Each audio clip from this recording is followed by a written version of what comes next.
Hello everyone, welcome to my channel. Today we'll see apoptosis in vertebrate extrinsic pathway. So this is part 4 of apoptosis video.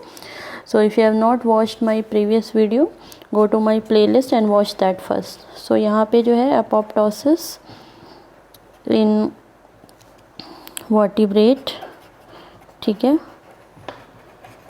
और ये जो basically है ये आपका extrinsic pathway है, ठीक है।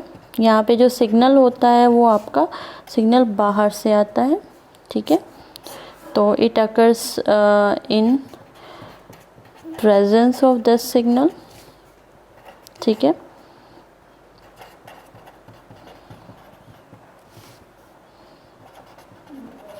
फाइन।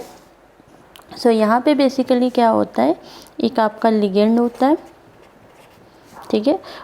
वो लिगेंड आपके रिसेप्टर से इंटरेक्ट करता है और फिर इस लिगेंड रिसेप्टर के इंटरेक्शन की वजह से एक अडेप्टर प्रोटीन बाइंड करता है, ठीक है।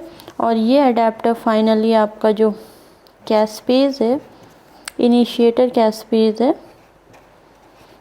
उससे इंटरेक्ट करेगा, उसको एक्टिव करेगा। फिर ये इनिशिएटर कैस्पेज फाइनली आपके एग्जीक्यूशनर कैस्पेजेस को एक्टिवेट करेंगे, ठीक है।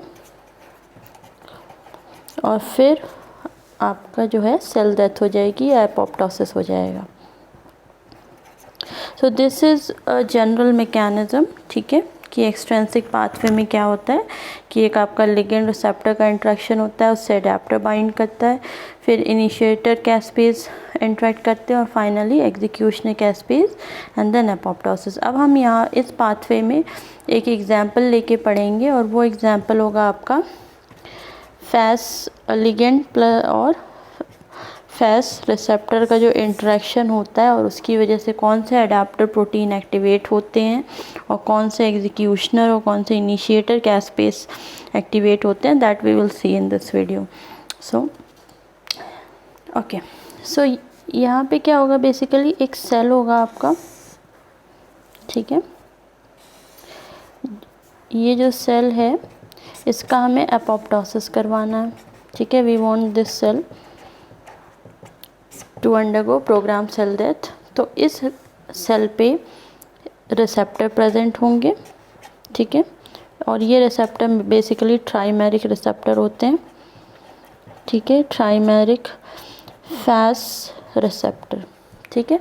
अब इस रिसेप्टर से जो होगा एक सेल होगा जिस पे कि लिगेंड प्रेजेंट होगा, वो लिगेंड इससे इंटरेक्ट करेगा। तो यहाँ पे जो बेसिकली जो सेल इंटरेक्ट करेगा वो होगा आपका किलर लिम्फोसाइट्स, ठीक है। Okay, so here killer lymphocyte, ठीक है। ये किलर लिम्फोसाइट पे आपके जो होंगे लिगेंड प्रेजेंट होंगे, ठीक है, जो इस रिसेप्टर से इंटरेक्ट करेंगे, उसे हम फैस एल बोलेंगे। जब इन दोनों का इंटरेक्शन होगा आपस में, ठीक है, दे विल इंटरेक्ट, ठीक है, इनका इंटरेक्शन हो रहा है, FAS L and FAS R will interact with each other. तो उसके बाद आपका जो नेक्स्ट स्टेप होगा that will be one adaptor protein, it will bind, ठीक है। अब ये अडेप्टर प्रोटीन जो होता है ये दो कंपोनेंट का मिलके बना होता है। एक होता है आपका डेथ डोमेन जो कि आपके डायरेक्टली रिसेप्टर से इंटरेक्ट करता है। दूसरा जो डोमेन होता है वो आपका होता है death effector domain, death effector domain, जिसे हम DED भी बोलते हैं। और ये जो दोनों हैं आपके डेथ डोमेन और DED, इससे हम मिला के बोलते हैं FADD, ठीक है। इसका फुल फॉर्म है FAS associated, just a minute, FAS associated death domain, ठीक है। क्लियर? जस्ट ओके, सो जैसे ही ये आपका अडेप्टर इंटरेक्ट करता है, अब ये अडेप्टर जो होगा आपके इनिशिएटर कैस्पेस को एक्टिवेट करेगा, और यहाँ पे जो इनिशिएटर कैस्पेस का काम करता है that is your प्रोकैस्पेस 8।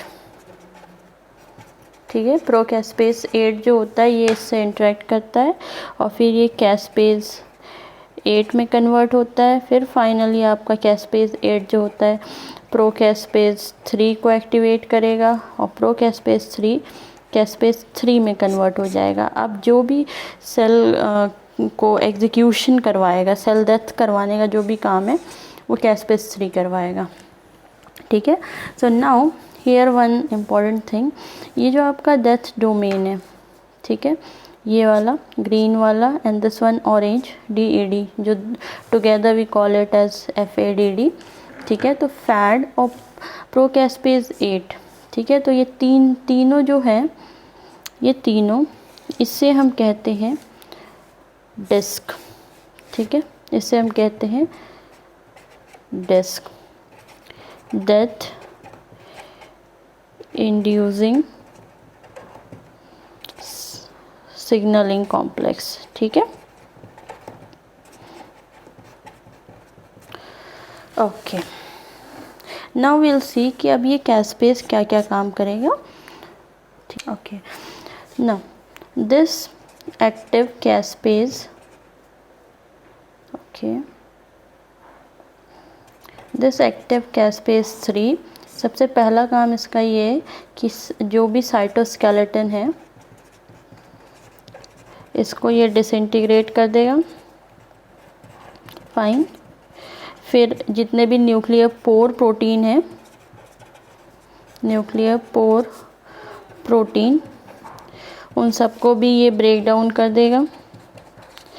And one more thing it will do, एक आपका प्रोटीन होता है जिसे हम DFF45, जो कि इनएक्टिव फॉर्म में होता है, इसे ये क्लीव कर देगा। ठीक है, ब्रेक डाउन कर देगा और फिर इसे DFF40 में कन्वर्ट कर देगा, जो कि एक्टिव हो जाएगा। और अब ये DFF40 it act like a DNase, act like DNase enzyme. ठीक है, और ये DNase बेसिकली DNA का फ्रेगमेंटेशन करवा देगा। ठीक है, जिसे हम कैरियो हेक्सेस भी कहते हैं। ठीक है, so this is all about your apoptosis by extrinsic mechanism, जहाँ पे सिग्नल आपका बाहर से आता है। ठीक है, और इस तरीके से ये आपकी जो है एपोप्टोसिस चलती है। ठीक है, यहाँ पे इस एपोप्टोसिस का जो कि डेथ रिसेप्टर मीडिएटेड एपोप्टोसिस है, इसका जो एक इनहिबिटर है, ठीक है, जो इसको ब्लॉक करता है, उससे हम बोलते हैं C-फ्लिप। ठीक है, ये C-फ्लिप जो होता है बेसिकली FADD से इंटरेक्ट करता है और इसे इनएक्टिवेट कर देता है, और ये फिर फर्दर प्रोकैस्पेस 8 को एक्टिवेट नहीं कर पाएगा, तो सिग्नल वहाँ पे जो एपोप्टोसिस प्रोसेस है वो इनहिबिट हो जाएगी। ठीक है, तो I hope this is clear to you. In next video we'll see apoptosis in C. elegans. ठीक है, तो सारे जो वीडियो हैं आप कंटिन्यूएशन में देखिएगा, तो I hope it will be clear to you. Thank you so much.